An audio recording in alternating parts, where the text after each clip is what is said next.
자, 우리 오늘 상당히 어려운 공부를 같이 하려고 그래요. 매주마다 어렵지만 오늘은 특별히 좀 어려워요. 자, 준비됐죠?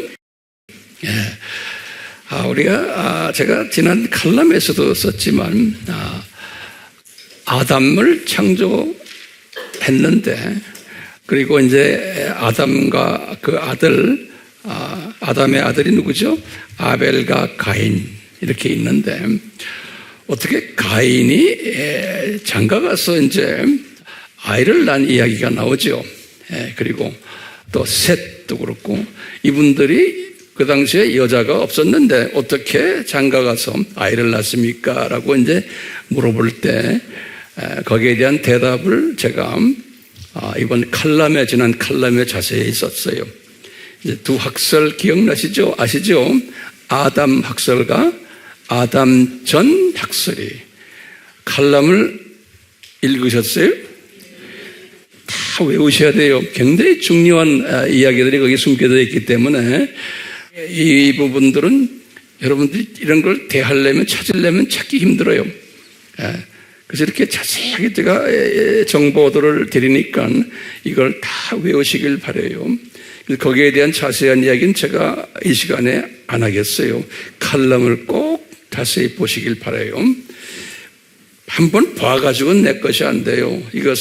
내가 이걸 외워가지고 주변 사람들에게 전할 때, 가르칠 때에 내 것이 돼요.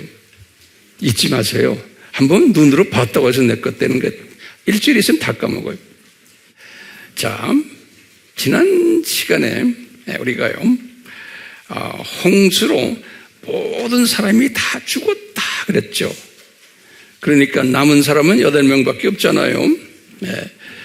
그러면 홍수 이후에 이렇게 인구가 많아졌는데 어떻게 된 겁니까? 라고 질문은 모든 사람이 다 던져요. 여기에 대한 이야기들을 오늘 좀 구체적으로 서로 나눌 것이에요. 그러면요, 이 이야기가 어디에서 시작이 되냐면 홍수 이후에 이야기가 그 중요한 창세기 10장이에요. 그랬어요. 우리 신학을 공부하고 가르치는 사람들은, 특히 저는요, 이 창세기 10장을 굉장히 중요하게 생각을 해요. 그래서 이 창세기 10장 내용을 복잡하지만 간단하게 오늘 설명을 좀 해드리려고 그래요. 창세기 10장. 이 창세기 10장 1절에는 그 아담의 세 아드님 이야기가 등장해요. 세 아드님. 창세기 10장 1절에 거기에 보면 순서가 있어요. 셈, 그 다음에 함, 그 다음에 야벳. 이렇게 써놨어요. 순서가요. 이렇게 보면은 이 순서에 의하면은 성경은 항상 제일 먼저 나오는 사람이 큰아들이거든요. 그렇기 때문에 셈이 큰아들이고 둘째가 함이고 야벳이 막내 아들이다. 이렇게 이제 우리가 이제 보는 거예요. 그런데요, 큰아들 셈, 함, 야벳이란 요것이 창세기 10장 1절에는 정확하게 우리에게 이제 가르쳐줘요. 그리고는 나중에 에스라가 이제 480년의 주전 에스라가 역대상을 기록할 때, 그러니까 이스라엘의 역사예요. 역대상을 기록할 때 1장 5절에 보면은 요 에스라도 이스라엘 역사에서는 가장 유명한 학자거든요. 에스라가요. 이분도 학자적인 심령으로 성령님에게 메시지를 받은 것이 순서가 셈, 함, 야벳 요 순서로 에스라도 기록해놨어요. 어디라고 그랬어요? 역대상 1장 5절에. 우리 아미 식구들은 항상 어떤 논리를 펼 때 그 뒤에 뭐가 꼭 따라와야 돼요? 항상 서포팅 성경 구절이 따라와야 돼요. 그래야 그것이 진짜 말씀이 되는 거예요. 그러니까 그것이 황 목사님 말이 아니고 성경에서 가르칩니다라는 거예요. 됐어요? 그 훈련은 우리가 지금 철저히 받고 있어요. 자, 보세요. 그런데 이제 문제가 생겨요.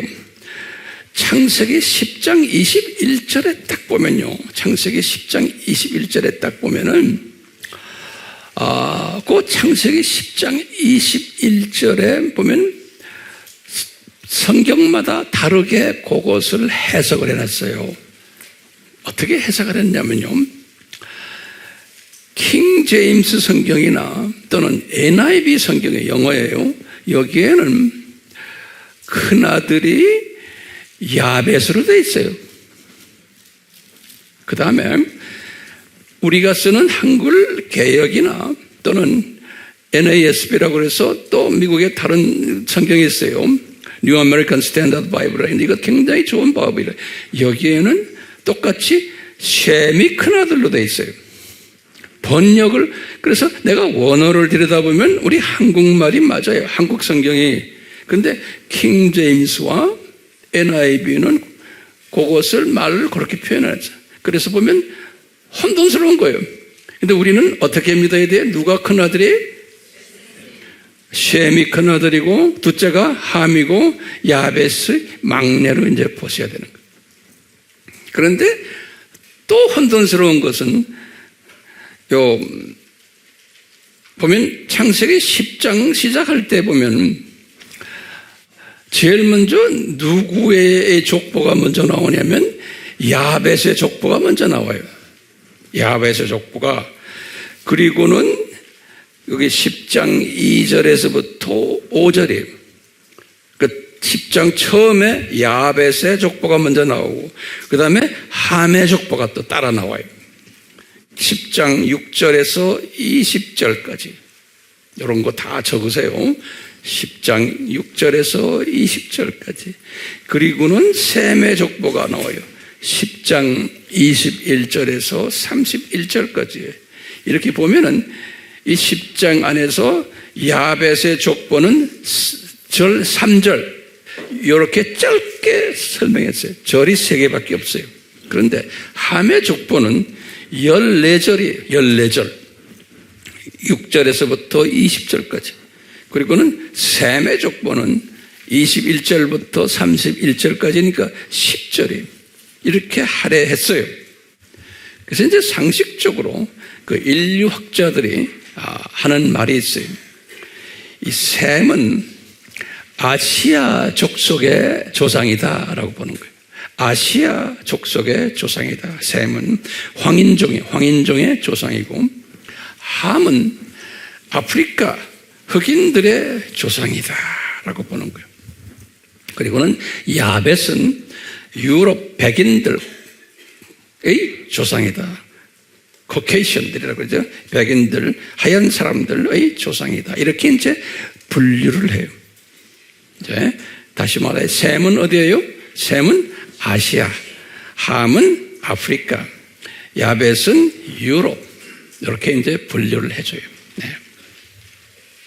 자, 이걸 배경으로 해놓고, 제일 먼저 제가 이제 말씀드릴 게 뭐냐면, 노아의 예언에 관한 이야기예요. 칠판에는 없어요. 노트에 적으세요. 노아가 창세기 9장 24절에서 27절에 9장이에요. 우리가 이제 10장을 보는데 바로 전장에 9장 24절에서 27절에 노아가 이제 술에 취했어요. 홍수 직후의 얘기예요. 술에 취했는데 노아가 이 세 아들에 대한 예언을 하는 장면이에요. 노아가 술에 취했는데 그의 작은 아들이 자기에게 행한 일을 보면 그때 그 애라는 건 누구냐면 이제 노아가 포도주에서 깨어나가지고 그의 할 때 그의 작은 아들이라는 건 누굴 이야기하면 함을 이야기해요. 함의 작은 아들, 여기 보시면 함이 아들이 넷이졌어요. 구스 에티오피아 사람이에요. 여기 에티오피아 순조예요. 미스라임 애굽 사람을 이야기를 해요. 붓은 리비아를 이야기하고, 가나안은 나중에 이제 가나안 이제 없어졌는데 요 함의 예언 때문에 그래요. 그래서 이 가나안은 이 함의 제일 막내 아들이에요. 네 번째. 그래서 작은 아들이라 그런 거예요. 알겠죠? 이게 작은 아들이에요.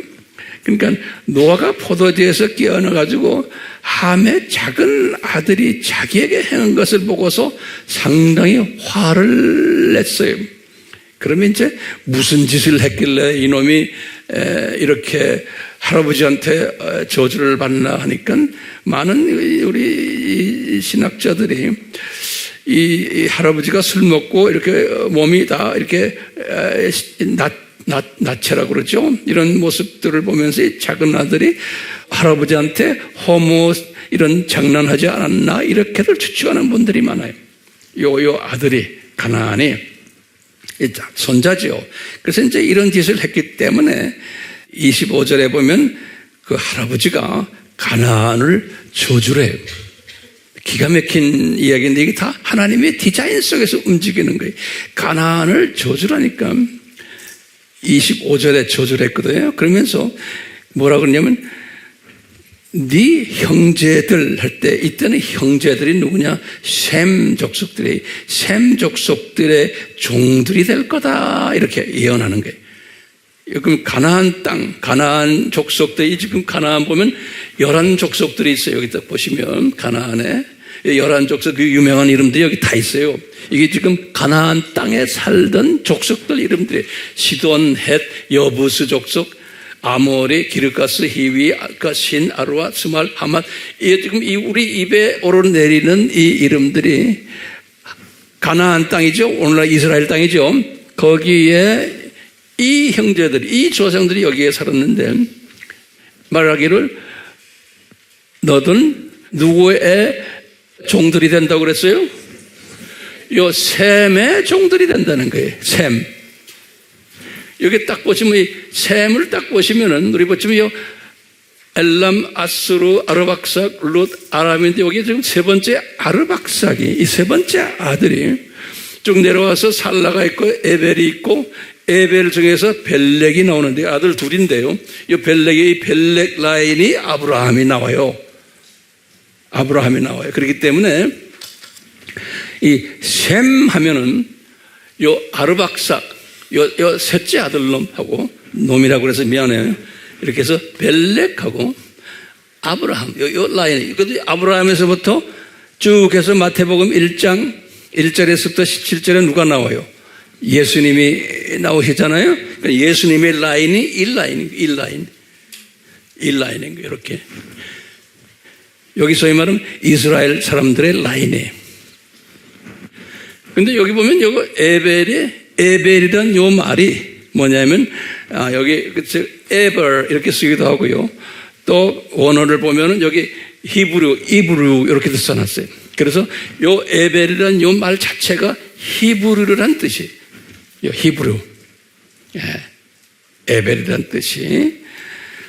근데 요 히브리 사람인데 벨렉 라인이 있고 욕단 라인이 있는 거예요. 그래서 제가 예전에 한 10몇 년 전에 아바를 강의할 때 우리 민족이 욕단 여기에서 나왔다. 이제 이렇게 자세한 이야기는 우리 아바 공부하시면 나와요. 이 그림 지금 복잡하지만 그냥 이렇게 보세요. 자, 이건 노아의 예언이 중요해요. 첫째 뭐예요? 노아 할아버지가 가나안을 저주한 거예요. 그럼 보세요. 이 가나안이 그 당시에 이 지금 저주를 받아가지고 언제 완전히 저주가 끝났어요? 예? 지금 이게 노아가 이게 지금 2500, 3000 BC예요. 여기 홍수하네요. 요때 이제 저주를 받았죠. 노아가 가나안의 저 족속들, 지금 가나안 족속들이 완전히 없어진 게 언제예요? 예? 다윗 때예요. 다윗 왕 때 이 남북 통일했죠. 그리고 완전히 오늘날의 이스라엘 그 모든 그 가나안 땅을 점령한 것이 다윗 때예요. 그러니까요, 이때 노아가 예언한 것이 노아의 예언이 요 다윗 때 다 이루어진 거예요. 다윗 때. 네가 저주받고 누구의 소나기에 들어가겠다? 셈의 소나기에 들어가겠다 그랬죠? 그래서 정확하게 이 다윗은 무슨 족이에요? 이 셈족이에요. 그래서 이스라엘 저 땅이 셈족 중에 누구의 후손이에요? 요 아브라함의 후손들이 그 땅을 점령한 거예요. 누구의 예언 때문에? 노아 예언 때문에. 창세기 몇 장? 창세기 9장 24절에서 27절인 거예요. 근데 신기한 게 보세요. 이 예언 기가 막혀요. 요 보세요. 함의 아들 지금 이 가나안 안에 이 가나안이 이제 없어져 버린 거예요. 완전히. 오늘날 보세요. 오늘날은 요 가나안 땅이 지금 누구 땅이 된 게? 요 이스라엘 사람의 땅이 된 거예요. 그렇죠? 자, 지금 오늘날 보면 나머지 함의 이 아들들은 지금 나라가 있어요, 없어요? 지금도 있어요. 에티오피아 구스예요. 그래서 에티오피아 그 주변 나라 애들 지금 들어가면 쿠샤이트 그래요. 자기네가요. 쿠시라고 그래요. 쿠샤이트, we are 쿠샤이트 그래요. 에티오피아 가도요. 그 다음에 미즈라임은 이게 미즈라임 하면 애굽을 미즈라임 그래요. 애굽, 지금도 이 애굽 사람들은 we are 미즈라임 그래요. 이 미즈라임 팀들이에요. 나라 그대로 있죠. 그 다음에 풋 하면 P-U-T, 풋, 리비아를 풋이라고 그래요. 지금도 똑같아. 예. We are 풋 그래요. 근데 정확하게 요 세 나라는 지금도 있는 거예요. 오늘날도. 그런데 요 가나안만은 오늘날 있어요, 없어요? 다윗부터 시작해서 없어져 버렸어요. 그 땅이 누구의 땅이 되어버린 거예요? 아브라함의 후손들의 땅이 되어버린 거예요. 누구의 예언이에요? 노아의 예언이에요. 그런데 노아가 그냥 예언했을까요? 성령님이 지시해서 이야기한 거예요. 다시 말하면 이게 하나님의 철저한 계획 속에서 가나안 땅이 이스라엘 사람들의 땅이 되어버린 거예요. 그러면서 이제 26절에 그랬어요. 셈의 주 하나님을 송축해라. 지금 이 할아버지가 술 깨가지고 하는 소리예요. 이제 너 셈의 이제 종들이 될 텐데 이제 셈의 하나님을 송축해라. 가나안은 없어질 것이고 그 셈의 종이 되리라. 그러는 거예요. 그 대신 그것이 다윗 때에 이루어진 거 아니에요. 그러면서 마지막에 27절에 뭐라고 그러냐면 하나님께서 야벳을 크게 만들겠다는 거예요. 야벳이 어디 있어요? 저기죠? 저게 유럽 사람들이에요. 야벳을 크게 만들어서 야벳이 셈의 장막 속에 거하게 된다 그랬어요. 기가 막힌 말을 하는 거예요. 이 말은 뭐냐? 이 유럽 사람들이 먼저 복음화가 될 것을 이야기하는 거예요. 유럽 사람들이, 기독교가 유럽 사람들이 먼저 받아가지고 유럽이 먼저 기독교화가 된 거예요. 로마 카톨릭, 그리스 정교회, 나중에 러시아 정교회, 이 유럽이 먼저 복음화가 됐어요.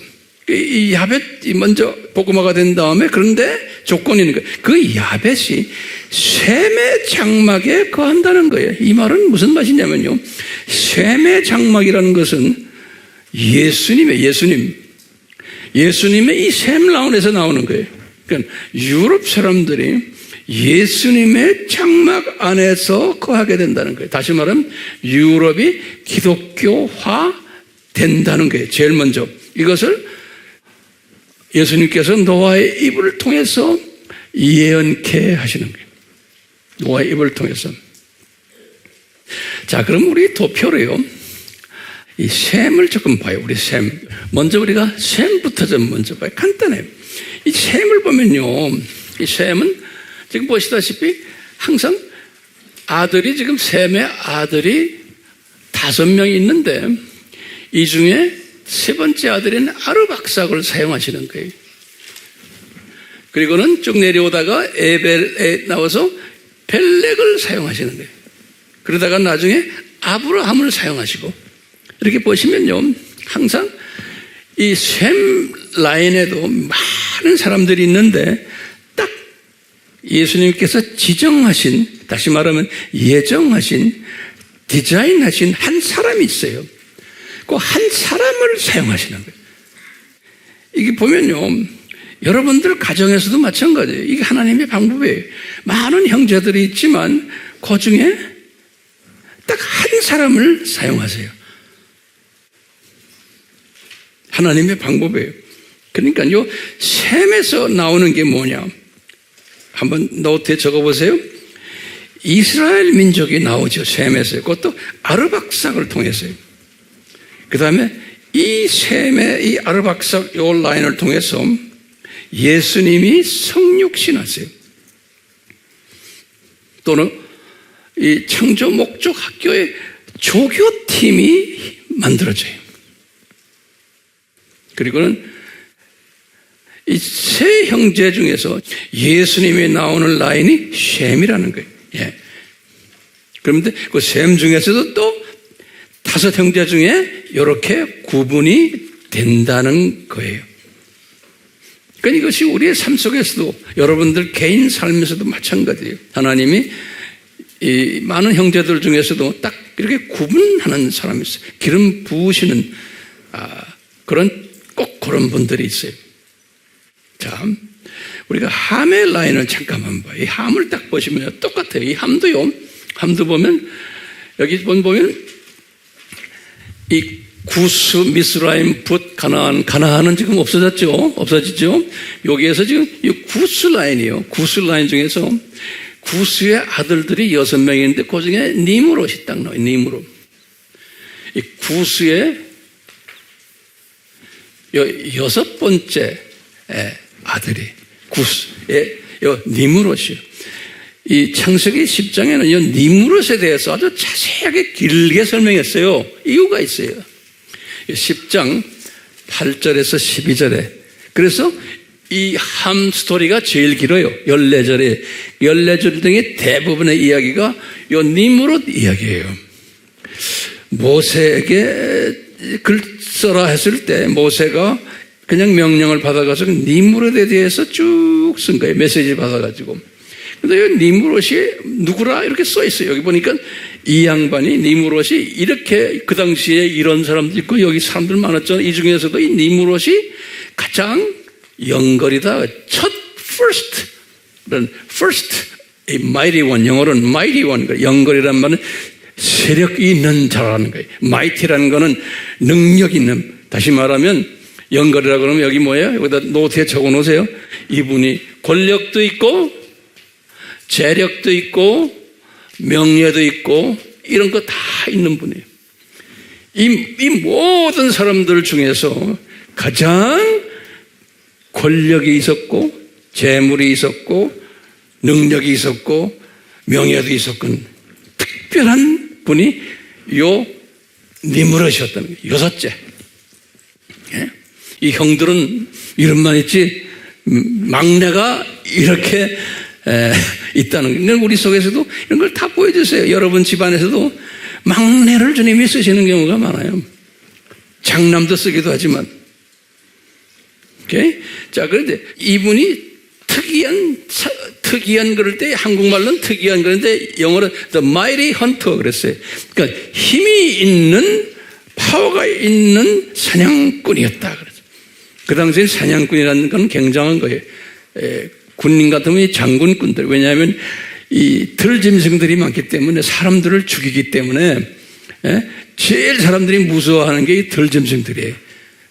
들짐승, 이런 짐승들을 죽이는 일을 하는, 다시 말하면 백성들을 구원시켜주는 일을 하는 그런 역할을 하는 이분이 니므롯이었다 그랬어요. 그래서 이제 니므롯을 사람들이 경배했다는 거예요. 그래서 이 사람이 어디에 살았냐? 영토도 굉장히 컸어요. 이 시날 땅, 이 바벨이라는 건 오늘날 이 이락 지역이에요. 다시 메소포타미아, 또 디그리스 강, 또 유브라데 강 그쪽에, 그리고 이제 아수르, 니느웨 이쪽 지역에, 다시 말하면 오늘날 이락 지역, 그 다음에 시리아 지역, 이쪽을 점령했던 분이 이 니므롯이라는 분이에요. 그래서 우리가 이제 창세기 11장 보면 나중에 보면은 이 사람이 바벨탑을 세운 사람이죠. 그래서 이제 우리가 공부하다시피 종교의 기원 체계제가 자세히 있었죠. 이분이 바벨론 종교를 만든 분이에요. 사람들이 그렇게 이분을 이렇게 올렸어요. 그 바벨론 종교를 만든 분이고, 이 세계 종교가 이 바벨론 종교에서부터 흘러나오거든요. 힌두교, 불교, 모든 이 종교가. 그래서 이 바벨론 종교는 모든 종교의 소위 어머니 종교라 보시면 돼요. 그것을 누가 만들었냐? 니므롯이 이것을 만든 거예요. 그래서 바벨탑 사건 때문에 11장에 이 모든 사람들 다 쉬어보면 인류학자들이, 이 선교 전문가들은 항상 말해요. 한 70여 개의 족속들이, 이분들이 다 거기 선조들이, 자기네 족속의 선조들이 70여 개의 족속들이 있었는데 다 한 언어를 썼는데, 이 바벨탑 사건 때문에 언어가 다 흩어졌다 그랬죠? 그래서 이 바벨탑 사건 때문에 최소한 언어가 70개 언어로 만들어졌다라고 보는 거예요. 그러니까 여기 나오는 이름들, 저 사람들마다 예전엔 다 지네끼리 말을 했는데 이제 대화가 안 되는 거예요. 몇 개라고요? 70개로 보시면 돼요. 그럼 어디에 70개입니까? 창세기 10장에 나오는 그걸 통해서 우리 선교 전문가들은 그렇게들 이야기를 해요. 이게 하나님의 디자인이에요, 아니에요? 이게 하나님의 디자인이에요. 그 보시면 이 함이라는 요 분도 보시면 지금 보셨지만 항상 함 안에도 특별히 쓰는 분이 누구예요? 요 구스, 그 다음에 니므롯 이렇게 내려오는 거예요. 여기 우리 셈 봤죠? 셈도 누구예요? 아르박삭, 에벨, 벨렉, 아브라함 쪽에서 예수님으로 내려오는 거예요. 그러니까 나머지 분들은 들러리로 생각하시면 돼요.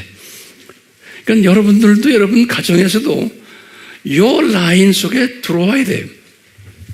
네? 형제라고 해서 다 똑같은 게 아니에요. 힘이 돼요, 안 돼요? 이게 성경에서 우리에게 가르쳐주는 원칙이에요. 여러분들 중에서 어떤 형제들은 예수님 안 믿는 분도 있을 거예요. 부모님은 예수 믿는데 형제들 중에 안 믿는 사람도 있고 이런 분들이 있죠. 근데 교회 다니지만 또 적당히 썬데이 크리스천들인데 어떻게 한 사람만 열심히 하는 사람이 있죠. 그 중에 이제 여기 다 앉아있는 사람들. 이 형제들이 뭐라고 그래? 너 믿어도 좀 그렇게 믿지 말아라. 응? 정신없이 믿냐 너는? 이단에 빠진가 아니냐? 별난 소리 다 하죠. 그러니까 집안에서도 어떻게 돼요? 집안에서도 외롭죠. 그래야 안 그래? 외로워야만 됩니다. 네, 이 원칙을 보시면, 자, 지금 우리가 함 이야기했어요. 셈 이야기했어요. 이 야벳 이야기를 잠깐 좀 오늘 좀 여러분들에게 좀 드리려고 그래요. 이 야벳은 특별한 분이에요. 야벳은 이 야벳을 이렇게 보면 이 안에 지금 아들이 몇 있어요? 이분이 아들이 여기에 고멜부터 시작해서 마곡, 마다, 야완, 두발, 메삭, 다라서 7명이거든요. 여기에서 우리 이제 좀 있으면 제가 설명하겠지만 요 고멜이란 요 형제를 주님이 쓰셨고 요 마곡이란 요 형제를 주님이 썼어요. 그 다음에 요 두발이란 요 형제 쓰셨어요. 메색도 그렇고. 보시면 야벳에는 특별히 요 네 형제들을 여기 쓰셨어요. 근데 요 고멜에 또 여기 아들 셋이 있거든요. 요 고멜의 아들 셋 중에서 도갈마를 또 주님이 이렇게 쓰셨어요. 네. 그 다음에 나머지 분들은 별로예요. 그 저기 지금 빨간 거 쳐놨죠? 고멜, 마곡, 두발, 메색, 도갈마 이렇게 써놨어요. 여기 잘 보이세요? 이 중에 가장 그 성경에 두드러기 나오는 게 요 마곡이에요, 마곡. 영어로는 메이곡이라고 그러는데요. 마곡이에요. 자, 마곡을 어떻게 쓰셨나를 우리가 지금 공부하려고 그래요. 마곡을 어떻게 쓰셨나? 이제 앞으로 이제 마곡을 또 어떻게 쓰실까라는 것을 한번 보려고 그래요. 이제 노트에 좀 여기 내가 좀 정리할 테니까 좀 보세요. 우리 창세전에 십자가 사건, 창세전에 십자가 사건이 있었죠. 그리고는 주 30년에 AD 예수님이 십자가 지셨죠. 예수님이 십자가 지시면서 뭐라 말씀하셨어요? 다 이루었다 그러셨죠. 그렇죠? 이게 중요한 거죠. 그 성경 구절이 어디 나와요? 요한복음 19장 30절에 다 이루었다 그랬어요. 그리고 숨을 딱 거두셨어요. 그러면 이 말씀에 의하면은 무엇을 이루셨다는 거예요, 예수님이? 우리 항상 질문을 해보는 거예요. 예수님이 다 이루었다 할 때 예수님이 거기에 보면 문장적으로 보면 it is finished 그랬는데 거기 보면 목적어가 없어요. 목적어가 없으니까 답답한 거예요. 뭐를 피니시했다는 거예요? 예수님이 그럼 뭐라고 대답해야 돼요?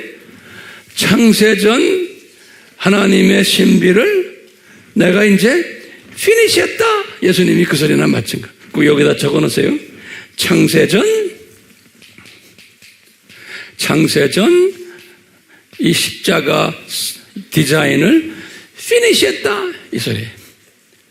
그러니까 우리 예수님은 역사 속에서 움직이는 거예요. 쭉 역사로 창세전부터 해서 쭉 가시다가 아담 타락 후에 계속해서 가시다가 이제는 내가 피니시한다. 그래서 딱 피니시한 거예요. 그런데 성경에 보면 제가 이렇게 성경 보면 중요한 때마다 it is finished 이런 말 써요. 예, 그래서 그걸 간단하게 내가 보려고 그래요. 그리고 또 언제 또 이분이 it is finished 하냐면 여기 이제 7년 환란이에요. 7년 환란 딱 끝나시고 여기 이제 혼인잔치 있죠? 혼인잔치. 여기 이제 지상 재림 있죠? 이 7년 환란 동안에 7년 환란인데 여기 7년 환란 때 전 3년반 후 3년반 있지? 후 3년반 제일 마지막에 이게 여기 대접 시대죠? 일곱 대접 아시죠? 일곱 대접 시대인데 요 후 3년반이 여섯 번째 대접 때 여기 여섯 번째 대접 때 엄청난 사건이 일어나요. 여섯 번째 이것이 소위 그 유명한 뭐냐면 아마겟돈 사건이에요. 아마겟돈 전쟁이에요. 요 아마겟돈 전쟁이 요한계시록 한번 여러분들 딱 보시면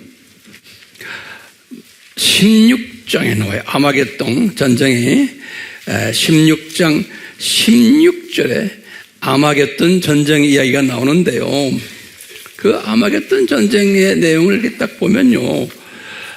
이런 게 있어요. 우선 아마라는 뜻이 뭐냐? 그게 이제 유대 말인데요. 히브리 말인데 H-A-R에 그걸 아라고 발음을 하 하면요. 유대 말로 그게 마운틴이라는 소리예요. 마운틴. 그 다음에 마게돈 하면 그게 뭐냐면 메기도. 이스라엘의 그 메기도라는 지역이 있거든요. 메기도. 메깃도, 한국말 메깃도. 그래. 그러니까 다시 말하면 메기도에 있는 산이다 그런 소리예요. The mount of 메기도 그래요. 하마게돈 하는 뭐예요? 마운틴이. 그다음에 메기돈 하면 뭐예요? 메기도라는 그 지역 이름이에요. 이스라엘의 그 이즈르 지역인데 좀 중북 북쪽 갈릴리 조금 밑에 있는 그 넓은 뜰이 있어요. 그것을 이즈르 평야라고 그래요. 그쪽 지역을 얘기하는데 물리적으로요.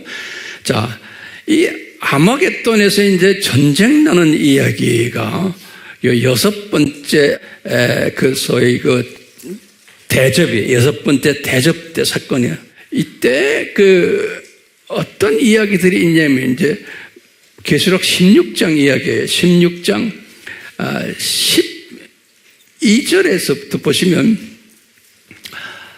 이 여섯 번째 대접이 유브라데 강에 그 떨어져요. 그 불이 팍 이제 떨어지니까 대접에서 쏟아내는 거예요. 유브라데 강에 쏟으니까 동방에서 왕들이 오는 길이 예비되더라 그랬어요. 16장 12절에 그래요. 동방에서 오는 왕들의 길이 예비되더라. 그때 동방이란 뭐냐? 항상 동방이란 것은 우리식으로 생각하는 동방이라는 게 예루살렘에서 동쪽을 이야기할 때 항상 동방이라고 그래요. 그러니까 우리 여기는 극동에, 이쪽은 극동에. 그러듯이 동방에서 오는 왕들이 그분들이 오는 길이 예비되더라 그랬어요.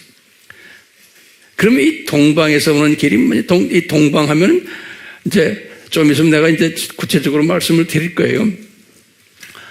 이제 중국 또 러시아도 소위 말하는 그 USSR의 소비엣 연맹이죠. 소비엣 슬로빅 랭귀지를 쓰는 구소련이죠.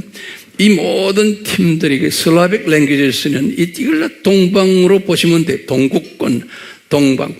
이 팀들이 이제 예루살렘 쪽으로 공격해 오는 길을 예비하더라. 그런데 그때 누가 이것을 하는가? 소위 개구리 같은 세계의 더러운 영 그랬어요. 그래서 아주 구체적으로 말했어요. 더러운 영이 어디에서 나오느냐? 용의 입에서 나오더라. 그 다음에 두 번째는 짐승에서 나오더라. 그때 우리가 말하는 두 짐승 중에서 첫 번째 짐승에서 입에서 나오더라. 그 다음에 거짓 선지자의 입에서 나오더라. 그건 두 번째 짐승이에요. 종교적 짐승이에요. 이 입에서 나오는 그 영인데 이 영들이 이 동방에서는 왕들이 이렇게 오도록 모으는 일을 하더라 그런 거예요. 요 귀신들이. 그러면서 16장 14절에 그랬어요. 기가 막힌 말씀하셨어요. 하나님의 위대한 나라를 위한 전쟁을 준비하더라 그랬어요. 하나님의 위대한 나라를 위한 전쟁을 준비하더라. 이것이 소위 아마겟돈 전쟁이라는 거예요.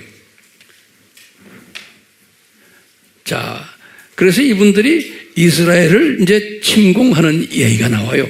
이스라엘을 침공하는 얘기가 나오는데, 자, 그래서요, 지금 아마겟돈 전쟁이 이 더러운 영들이, 다시 말하면 용들 사탄의 입에서 나오고, 첫 번째 짐승, 두 번째 짐승들이 다 그놈들이 다 디자인하는 거예요. 그런데 뒤에서 누구의 지시에 의해서 디자인돼요? 하나님의, 예수님에 의해서. 그래서 이 전쟁을 분명히 16장 14절에 뭐라고 그러냐면 요한이 딱 본 거예요. 하나님의 위대한 나라의 전쟁이라는 거예요. 이거 그냥 우연히 일어나는 전쟁이 아니라는 거예요. 누구의 잘잘못에 의해서 일어나는 전쟁이 아니라는 거예요. 하나님의 위대한 나라를 위한 전쟁이라는 거예요. 이 아마겟돈 전쟁이. 그러면 딱 우리가 질문 던지는 게 도대체 하나님의 위대한 나라를 위한 전쟁이 뭘까? 하나님의 위대한 나라를 위한 전쟁이? 그러면 딱 보세요. 여기 이 하나님의 위대한 날의 전쟁이라는 건 뭐냐면, 아하, 이제 7년 환란이 끝나는구나. 이 메시지를 전하기 위한 전쟁인 거예요. 또 뭘까요? 6,000년이 끝나는구나. 다시 말하면 4년제 대학이 끝나는구나 라는 그걸 보여주기 위한 전쟁인 거예요. 또 뭘까요? 곧 혼인잔치가 있겠구나. 그것을 준비하는 전쟁이라는 거예요. 또 예수님이 지상 재림 하시겠구나. 요 전쟁이라는 거예요. 그래서 이제 이걸 통해서 많은 사람들이 죽겠지만, 그리고는 7번째에 이제 대접이 나오는, 7번째 대접. 7번째 대접이 나올 때, 여기 16장 17절에 예수님이 뭐라고 했냐면, 다 이루었다 그러시는 거예요. 하늘에서 그 음성이 들려요. 다 이루었다. 다 이루었다. 지금 다 이루었다가 지금 십자가 때 한 번 있었고, 요때 또 있는 거예요. 다 이루었다. 그러니까 예수님의 입장에서는 뭘 이루신 거예요? 여기에서는 예수님의 내 십자가 사건 창세전 디자인한 게 이제 이루어졌다고. 여기서 이루어졌다는 건 뭐예요? 이제 뭐가 끝났다는 거예요? 이제 4년제 대학 창조 목적 학교 4년제 대학이 이제 끝났다. 다시 말하면 이제 예수님이 지상 재림에 오신다. 그 다음에 곧 천년 왕국이 시작된다. 이런 모든 계획들이 이제는 끝났다는 거예요. 이 아마게돈 전쟁을 통해서. 그리고 우리 배웠죠?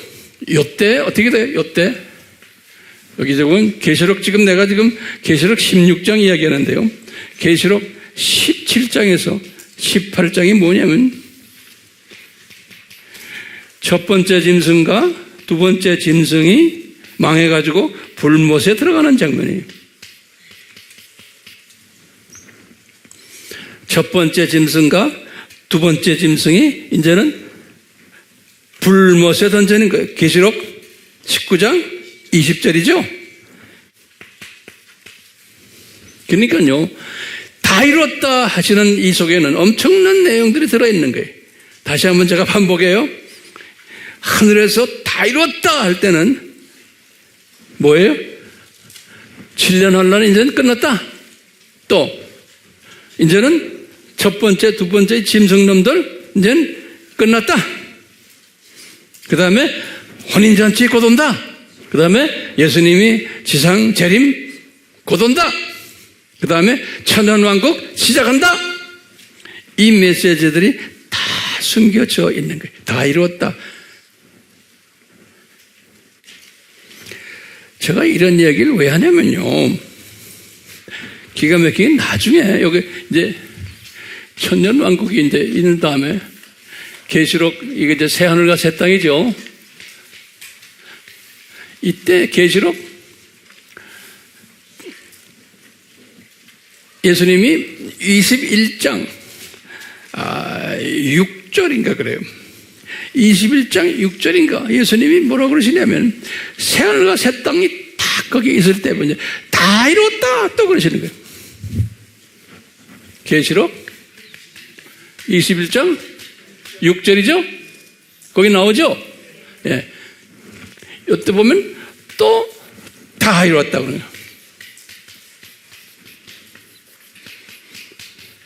그러니까 같은 다 이루었다고 하셨지만, 이때 다 이루었다는 건 뭐예요?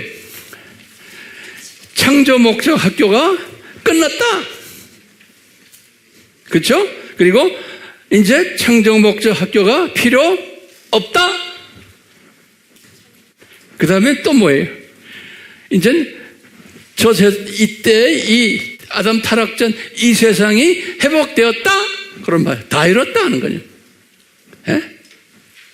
그러니까 지금 제가 이 다 이루었다를 지금 3번을 말씀드렸어요.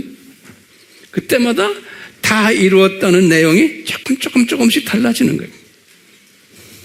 요 아마게돈 전쟁이 어디요? 요 아마게돈 전쟁이에요. 여기 요 전쟁. 여기 언제예요?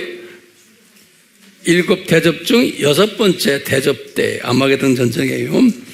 요 아마게돈 전쟁을 또 에스겔에게 자세히 보여줬어요. 그래서 이제 에스겔 38장과 39장이 요 에스겔 38장과 39장에 요 아마게돈 전쟁을 자세하게 보여줬어요. 그리고는 이제 40장부터가 천년왕국 이야기. 에스겔은 40장부터 쭉 해서 마지막까지 천년왕국 이야기. 요 아마겟돈 전쟁 이야기를 아주 자세하게 에스겔한테 설명을 했어요. 그래서 이제 그걸 내가 간단하게 설명하려고. 왜냐하면 이 족보와 연관되어 있기 때문에 그래요. 요 족보와. 자, 보세요. 요 에스겔에게 딱 보여줄 때 뭐라고 그러냐면 에스겔서 38장 이야기예요. 38장에 한번 성경 열어보세요. 38장 무슨 이야기 나오시냐면 이 에스겔서 38장에 쭉 처음에 한 1절에서부터 한 7절까지 보시면은 더 봐야 돼요. 그렇지만 시간이 없어서 여기 보면 에스겔에게 그런 거예요. 마곡 땅에 사는 곡에게 예언해라 그런 말이 나오는 게 38장 2절에.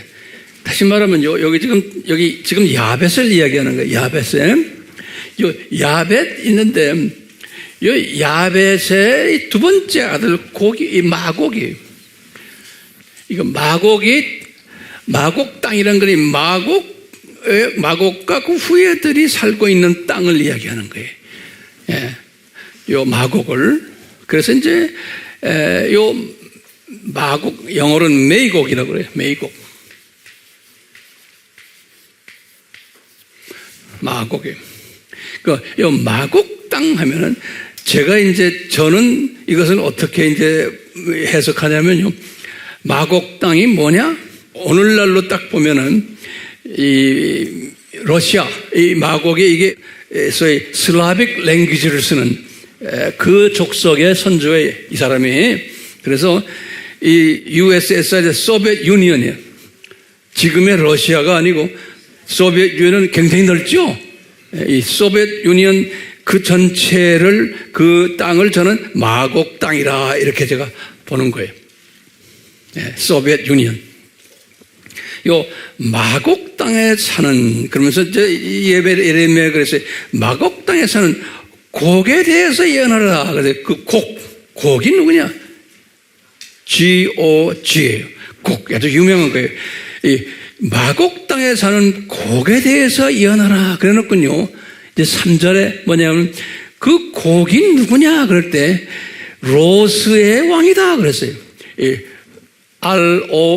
로스라는 건 R-O-S-H. 그게 러시아예요. 오케이? 러시아의 왕이다. 그런 거예요. 다시 말하면 오늘날 같으면 푸틴이에요. 오케이? 이 USSR 전체 땅 중에서 이 곡이 있는데 그 곡이 누구냐? 이 로스의 왕이다. 로스란 건 뭐예요? 러시아예요. 러시아. 전체 러시아하고 소비에트 유니언하고 오늘날 러시아하고 달라요. 러시아는 그 중에 한 나라예요. 그걸 로스라고 그러는 거예요. 오케이?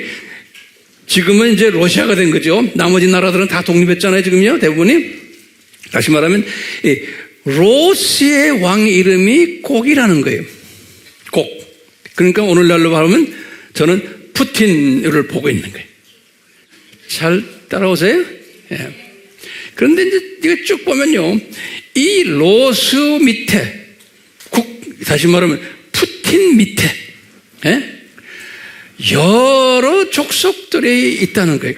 푸틴 밑에서 푸틴을 따라가지고 이스라엘을 공격하는 이야기인데요. 이스라엘을 공격하는 족속들이 있는데, 거기 쭉 보면 3절부터 해서 쭉 6절까지 보면 내가 여기 말한 이 팀들이에요. 고멜 족속들, 두발 족속들, 메색 족속들, 도갈막까지. 이 족속들이 로스의 지휘하에 이 족속들이, 내가 볼 땐 이 족속들이 다 뭐예요? 옛 소련 연방.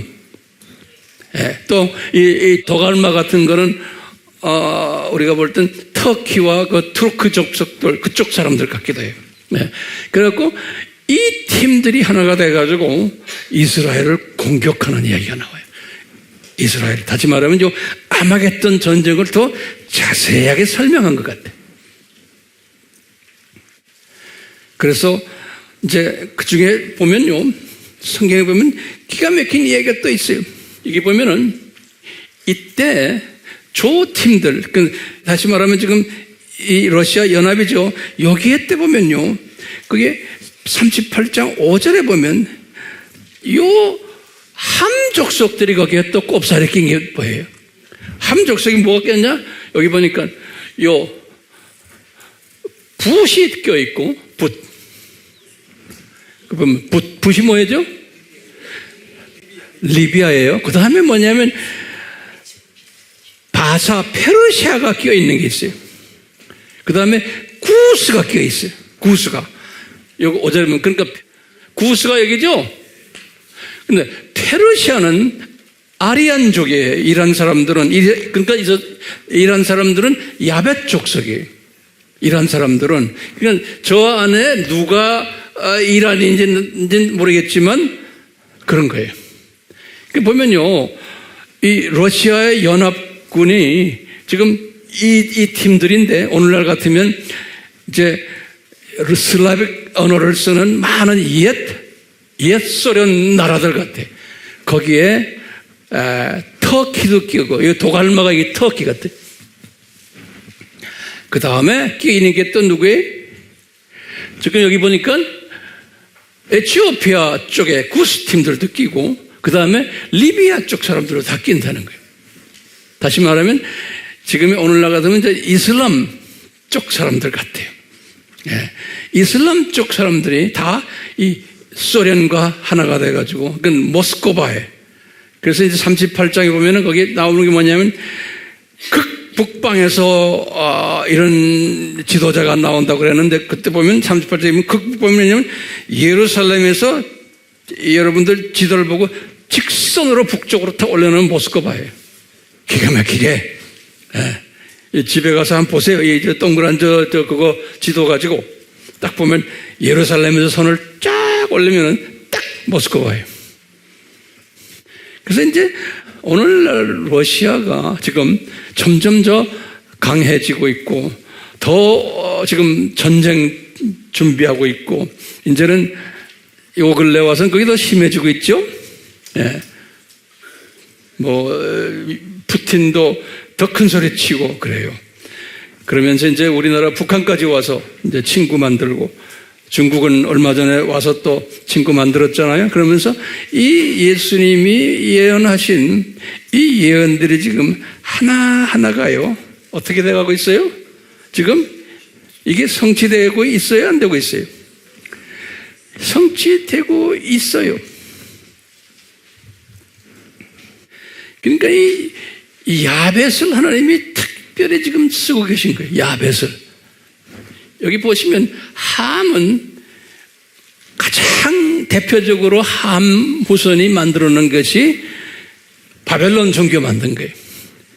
그리고 이 족속들이 대부분이 이슬람화 돼버리고. 근데요, 셈 족속은 그래도 기독교 복음을 만든, 그래도 괜찮은 형제로 발전됐어요. 근데 저 야벳이 아주 못되게 노는 친구로 지금 이렇게 되어가는 분을 우리가 지금 우리 눈으로 지금 보고 있어요.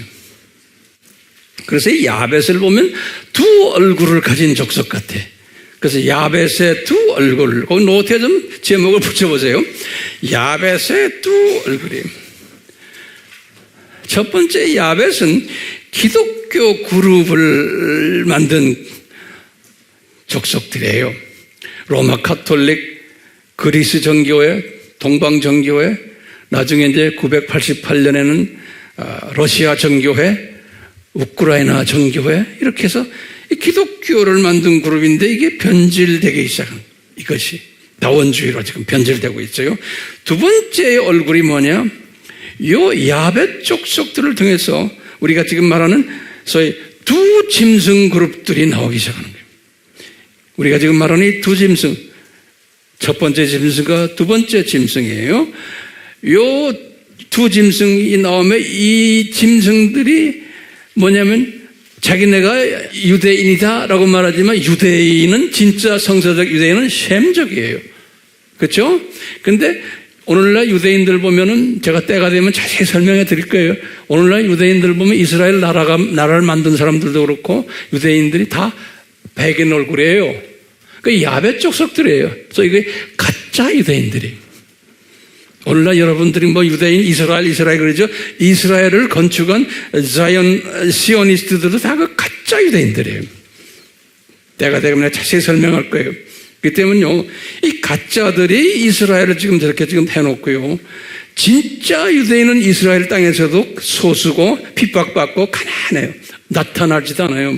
그러니까 우리가 14만 4천 유대인 이야기할 때 백인들 지금 눈에 보이는 이 사람들 복음화가 됐다고 그래서 메시아닉 주 우리가 속임당하면 안 돼요. 그건 가짜들의 가짜. 진짜 유대인은 우리가 14만 4천이 언제 될지 몰라요. 네. 거기에 대한 자세한 건 내가 이제 자세히 설명해 드릴 거예요. 오늘은 안 해요. 뜻만 드리는 뜻만. 그러니까 속임당하면 안 돼. 오늘날 이스라엘 저 땅이요. 저 땅 앞으로 더 나빠져요. 지금 이스라엘 저 나라는 저건 가짜 유대인들이 지금 움직이는 나라예요. 저 땅이. 자, 앞으로 더 나빠지겠어요? 안 나빠지겠어요? 더 나빠지게 돼 있어요. 그렇기 때문에 분별력을 가져야 되는 거예요. 이 가짜들은 항상 편해요. 이 두 짐승 그룹도 이 가짜 그룹 아닙니까? 예? 이 기독교라고 말하는 이 팀들이 두 짐승 그룹을 만든 그룹들이에요. 이 팀들이, 이 야벳 팀들이 이 두 짐승을 만든 팀들이에요. 지금도 두 짐승 그룹을 움직이는 팀들이 이놈들, 이 야벳 팀들이. 예. 그 중에 이 마곡 땅에 있는 이 러시아도 다 이게 그 안에서 움직이고 있어요. 예, 다 움직이고 있는 거예요. 자, 오늘 결론이. 자, 이런 상황 속에서 우리는 어떻게 해야 돼요? 우리는 이런 상황이 와야 된다는 걸 믿는 사람이죠. 그럴 때마다 뭐 하라고 그랬어요? 또 잔소리예요.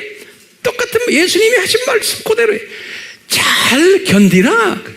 그렇죠? 마태복음 몇 장 몇 절이에요? 24장 13절이에요. 그렇죠? 그리고는 뭐 했어요? 깨어있어라. 이런 걸 우리가 공부하면서 깨어있기 위해서 지금 공부하는 거예요. 뭐 인포메이션 잡으려고 하는 거 아니에요. 인포메이션 몰라도 괜찮아요. 모르는 게 더 나아요. 예. 왜? 깨어있기 위해서 이 공부하는 거예요. 잘 견디기 위해서 이 공부하는 거예요. 그 다음에 뭐라고 그랬어요? 예수님이 이제 나의 재림을 준비하라 그랬어요. 예. 준비만 하면 뭐합니까? 그 다음에 뭐라고 그랬어요? 예수님이 외쳐라. 나가서 나눠라. 외쳐라. 말해라. 이런 사람들이 내 신부감이 된다 그런 거예요. 신부감 들림 받는단다 그런 거예요. 우리가 왜 이 공부합니까? 정보 받으려고 해요? 아니요. 신부감 되기 위한 힘을 받기 위해서 이 공부하는 거예요. 동기부여가 되기 위해서 이 공부하는 거예요. 그렇죠? 몰라도 괜찮아요. 이런 거 몰라도 괜찮아요. 알면 또 골치 아파요. 이거 왜 공부합니까? 신부감 되라고. 그러려면 어떻게 신부감 돼요? 잘 견뎌야 되고 깨어 있어야 되고, 뭐, 그럼 깨어 있으려면 뭐래? 말씀 공부해야 돼, 말씀 공부. 이런 거 다 깨우는 연습하는 거 아니에요. 잠자지 않고. 그 다음에 준비하고 외쳐라! 이거 하기 위해서 우리가 지금 이 공부하는 겁니다. 이렇게 듣고도 전혀 안 하면 안 되는데, 감사한 거는 우리 아미 팀들은 지금 우리 일본을 향해서 왜 합니까? 일본 분들에게 이 메시지를 전해서 이분들 안에서 모든 일본 사람이 아니잖아요. 모든 기독교인이 아니에요. 일본 안에 신부감들을 향해서 우리가 지금 이 사역하는 거예요. 그러면 이분들이, 이 신부감들이 자기 민족들에게 이제 잘 나눠주라고. 예? 그게 우리 일본 선교의 목적이. 예. 자, 그렇기 때문에 예수님이 이것을 우리에게 차근차근히 다 이렇게 보여주셨어요. 말씀 속에서. 다 이루었다, 다 이루었다를 3번씩이나 이렇게 쫙 보여주시고. 그러면 우리는 감사합니다, 예수님.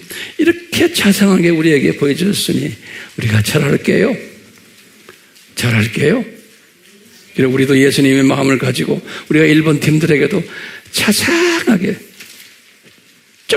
조금씩 순서적으로 잘 배려해 주면서 예수님이 우리에게 이렇게 우리를 다루듯이 우리도 일본 형제들에게 잘 이런 마음을 가지고 우리 일본 선교에 임하기를 다시 한번 간구드립니다. 우리 예수님, 너무나 예수님 우리에게 은혜를 주셔서 이 숨겨놓은 모든 예수님의 비밀들을 깨닫고 조금이라도 소화할 수 있게 도와주셔서 감사합니다. 우리가 일본을 향해 또 우리 모든 선교지를 향해서 이 말씀이 나누어지게 되면 주님이 더욱 기뻐하실 줄 믿고 우리가 열심히 나누기를 원합니다. 성령님, 예수님 도와주시옵소서. 예수님의 이름으로 기도드리옵나이다. 아멘.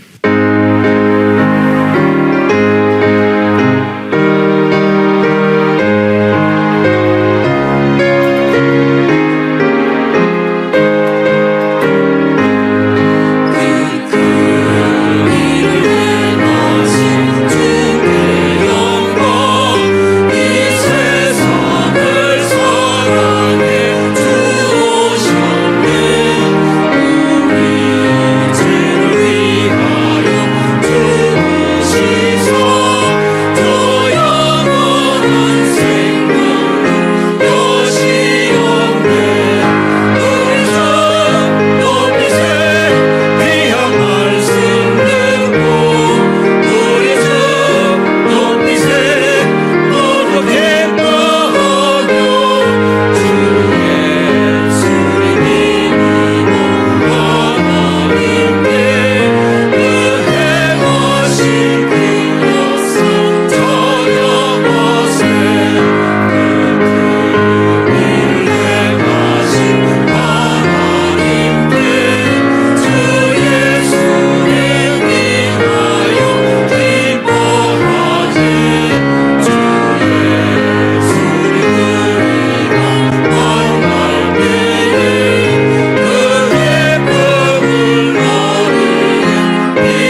하나님 아버지, 저희들이 이 찬송을 부를 때마다 우리에게 성령님의 충만하심으로 임하셔서 우리로 하여금 시대분별력을 가지고 어떤 삶을 살아야 되는지를 우선순위를 잘 설정하는 지혜자가 되도록 은혜 베풀어 주시옵소서. 예수님의 이름으로 축원하옵나이다. 아멘.